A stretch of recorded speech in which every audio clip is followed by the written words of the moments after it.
This is the ultimate surveillance tool, isn't it?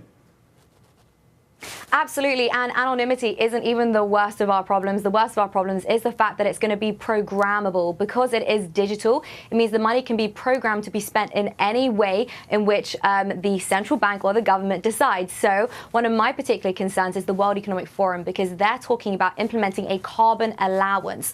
Now, this means each individual will be given a certain amount of, whether it's credit or whatever it is, carbon that they are allowed to emit. And how do they implement that? Through a central bank digital currency.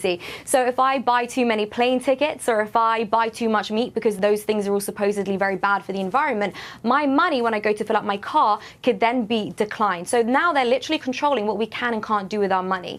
It's also important to realize that the money can expire. So during times of economic uncertainty, central banks love to print lots and lots of money, which causes inflation. But we could get to a point where they say, instead of printing money, you have to spend at least 10% of your savings in the next 3 months. If you don't spend that money in the next 3 months, then that money is going to expire. And if you can't save money, well, then you can't build long-lasting generational wealth. You're always going to be a slave to the system. And, you know, I don't think people really understand the severity of this. Money is literally the energy which fuels your life. If you don't have freedom of money, you don't have freedom of anything. You know, Dan, I know you talk about the Second Amendment. You know, if they don't need to necessarily get rid of the Second Amendment, but they can just say they can program your money so that you can't actually go and buy a gun. So again, it really is the most tyrannical form of surveillance we will ever see. When they control the money, they control the world.